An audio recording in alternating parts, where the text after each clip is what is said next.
Since its founding in 2001, Jetboil has built a reputation around making boiling water on trail easier, faster, and more fuel efficient. Their innovative system integrated stove and pot into a single unit whose speed, simplicity, and reliability often beat the minimalist appeal of ultralight setups. Now, today's ultralight stoves and pots push the lower limits of both price and weight. One of the most popular stoves now sells for under $20 and barely tips the scale at a single ounce. But these setups often sacrifice fuel efficiency, and therefore fuel weight, as well as ease of use. Jetboil has continued to do well on trail, being considered kind of the Cadillac of backcountry stove systems, which, even though it is not the lightest, is feature-rich enough to compensate for its weight. Recently, Jetboil created a new system made more for couples or groups to share, called the Flash 1.8. And in this video, we're putting it head-to-head with my own ultralight system,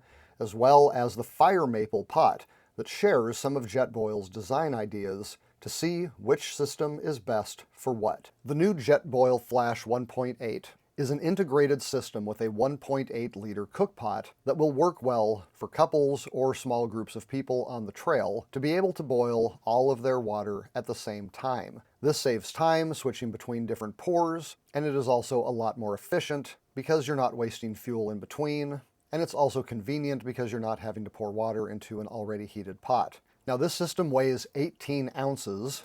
Add an additional ounce if you use the fuel canister stabilizer, making the comparative system 510 grams. It's a little over 8 inches high and 5 inches wide, and the large cook pot holds both the fuel and the stove and stabilizer with ease. This is an aluminum pot with an insulating cozy and folding silicone handles that make for a very secure and heat-resistant grip. On the side, you have a thermochromatic heat indicator that tells you when your water is ready, instead of simply relying on steam shooting out the top of the lid. The stove's turn and click ignition works a lot like many kitchen stoves or outdoor grills for quick, easy starts, and some control over the flame, which, let's face it, is not really necessary on a Jetboil, which is not built for discrete control over the flame. The system also includes comfortable colored grip zones to help you know where it is safe to touch the system, even when it is hot. The plastic bottom, which covers the integrated heat exchanger,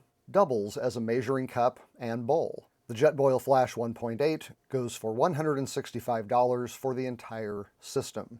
I am putting the Jetboil Flash up against my personal system that I've had for quite a while, which is a combination of a Toaks titanium pot with the very popular Soto Windmaster stove. The Toaks pot is 1,100 milliliters and weighs 4.8 ounces or 136 grams. I picked this one up for $47, which will be added to the 3-ounce or 85-gram Windmaster stove. Not only will I be comparing my current system with the Jetboil Flash, but I will also be swapping the Toaks pot for the Fire Maple Petrol Ultralight G3HX pot that also uses integrated heat exchangers in the bottom to improve fuel efficiency like the Jetboil. This pot comes in at 5.7 ounces or 162 grams. It is 9 inches tall by 6 inches wide and features a clever lid that allows pouring as well as steam to escape so you can tell when the water has boiled, and a safe folding heat-proof handle. The Fire Maple pot goes for $24. As I said, the Soto Windmaster is a 3-ounce, 85-gram stove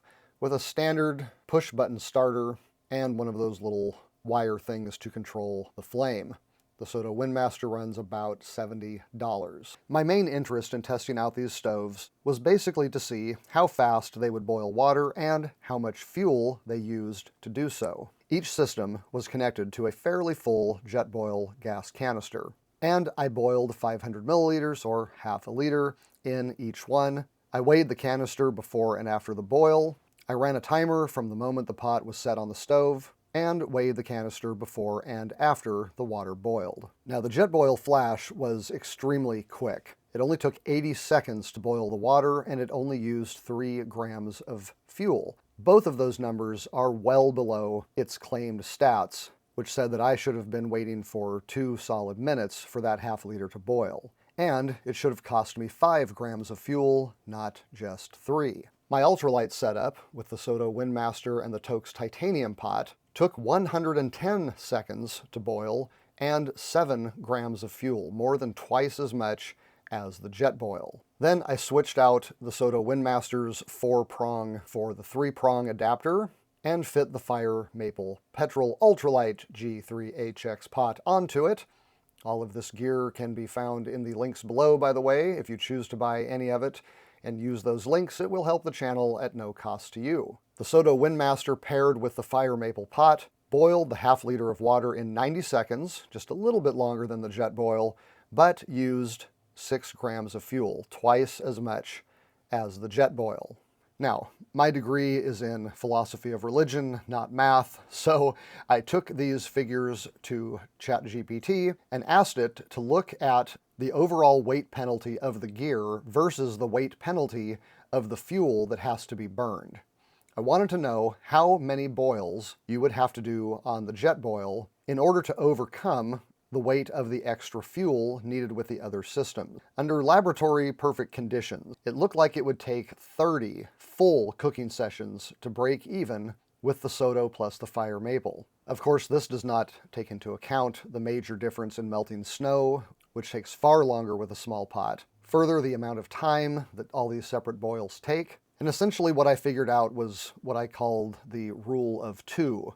If you have 2 people using 2 liters of water a day, say for 2 meals plus a cup of coffee, for 2 weeks, then the 2 liter makes sense, if all you are looking at is weight. Now, a more inefficient system showed the break-even day to be at about day 6, or a Jetboil versus an ultra-efficient system that weighs a little bit more at somewhere around day 10 or 11. So essentially what it's saying is that if you don't have more than 2 people, you're going to have to be gone a pretty long time before the weight penalty of the Jetboil starts to overcome the fuel weight penalty of the other systems. However, when you consider the actual time savings, the superior wind protection, the fact that you are not starting and stopping the entire boil process over and over and over again, and the much higher quality comfort features of the Jetboil Flash, those weight considerations may not be as important.